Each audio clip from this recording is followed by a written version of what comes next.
الله الرحمن الرحيم إنما بعثت لأتمم مكارم الأخلاق صدق الله وحدانائے سبل ختم الرسل مولائے کل جس نے وحدانائے سبل ختم الرسل مولائے کل جس نے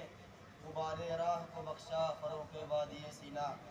نگاہ عشق و مستی میں وہی اول وہی آخر نگاہ عشق و مستی میں وہی اول وہی آخر وہی قرآن وہی فرقان وہی یاسین وہی طٰہٰ حضرات اللہ تبارک و تعالیٰ نے ہر زمان میں ہر مکان میں ہر دور میں ہر صدی میں ایسے ایسے فاتحین کو وجود بخشا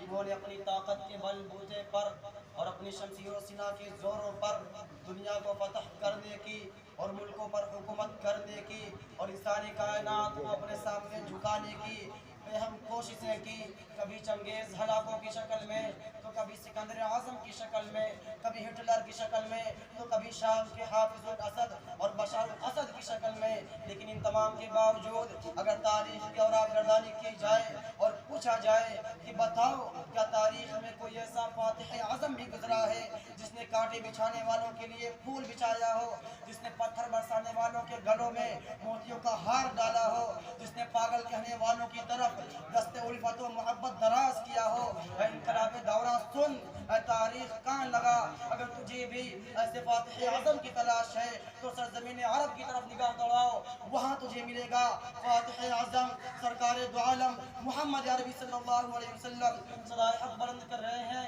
اور زمانے کو مخاطب کر رہے ہیں، یا ایھا الناس قولوا لا الہ الا اللہ تفلحوا۔ یہ صدائے حق ایسے وقت میں بلند ہوتی ہے جبکہ فرعونیت رقص کر رہی ہوتی ہے اور قارونیت دندنا رہی ہوتی ہے۔ حضرات، آپ صلی اللہ علیہ وسلم نے جو ہی اپنی قوم کو دین کی دعوت دی، بھٹکے ہوئے راہوں کو راہیاب کرنے کی کوشش کی، تو اس کے جواب میں مشرکین عرب اٹھ کھڑے ہوئے اور آپ صلی اللہ علیہ وسلم کو ہر طرف سے پریشان کرنے لگے، آپ کی راہوں میں کانٹے بچھانے لگے، آپ کی گردن پر اونٹ کی اجھڑیاں ڈالنے لگے، آپ سے رشتے ناطے توڑنے لگے، لیکن آپ نے ان تمام مصائب و پریشانیوں کا مقابلہ خوشی بخوشی کیا، سختی کا جواب نرمی سے دیا، ڈانٹ کا جواب محبت سے دیا، تکبر کا جواب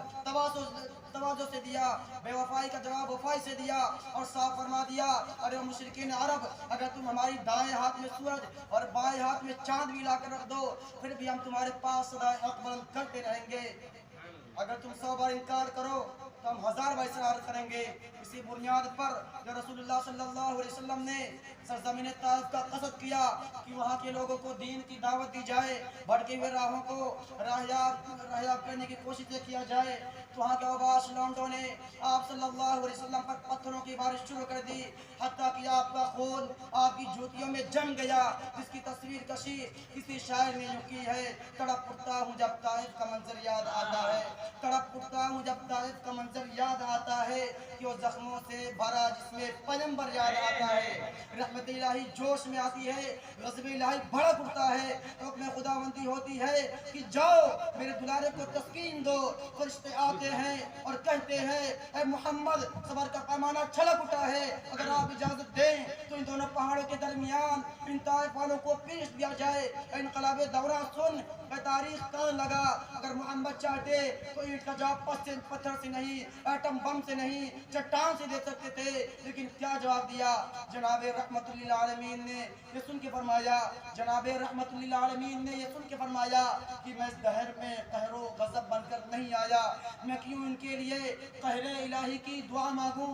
میں کیوں ان کے لیے قہر الہی کی دعا مانگوں، بشر ہے، بے خبر ہے، کیوں تباہی کی دعا مانگوں؟ سکندر اعظم کی فتح سے تلوار کی جھنکار سنائی دیتی ہے، لیکن محمد فاتح عالم کی فتح سے لا تقریب علیکم اليوم کی صدا بازیں گشت کرتی ہے، ہٹلر کی تلوار سے خون کے قطرے ٹپکتے ہوئے نظر آتے ہیں، لیکن محمد فاتح عالم کی ذات سراپائے رحمت للعالمین نظر آتی ہے، چنگیز خان کی زبان سے طعن و تشنیع کے الفاظ نکلتے تھے، لیکن محمد فاتح عالم کی زبان سے الیوم یوم المرحمہ کی صدا بازیں گشت کرتی ہے۔ آئے دنیا میں بہت پاک مکرم بن کر، آئے دنیا میں بہت پاک مکرم بن کر، کوئی آیا نہ مگر رحمت عالم بن کر، اروش والوں جنوب والوں میں تم سے پوچھنا چاہتا ہوں کہ عراق میں عورتوں کو بیوہ نہیں بنایا گیا؟ کیا فلسطین میں بچوں کو یتیم نہیں بنایا گیا؟ کیا شام میں بمباری کے ذریعہ لوگوں کے مکانات و محلات کو نہیں ڈالا گیا؟ اے لوگوں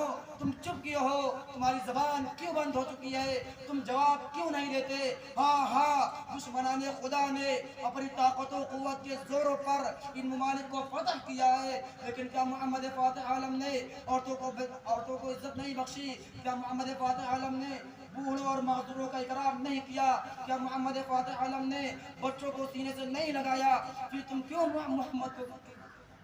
محمد کو دہشت گرد قرار دیتے ہو؟ کیوں محمد پر کیچڑ اچھالتے ہو؟ یاد رکھو اگر اسی طرح تم محمد فاتح عالم کو دہشت گرد قرار دیتے رہے، اگر تم نے اپنی زبان پر لگام لگانے کی کوشش نہیں کی تو یاد رکھو تمہاری زبان کھینچ لی جائے گی، ہاتھ توڑ دیے جائیں گے، قدم کاٹ دی جائے گی۔ ان چند باتوں میں میں اپنی تقریر کو ختم کرتا ہوں۔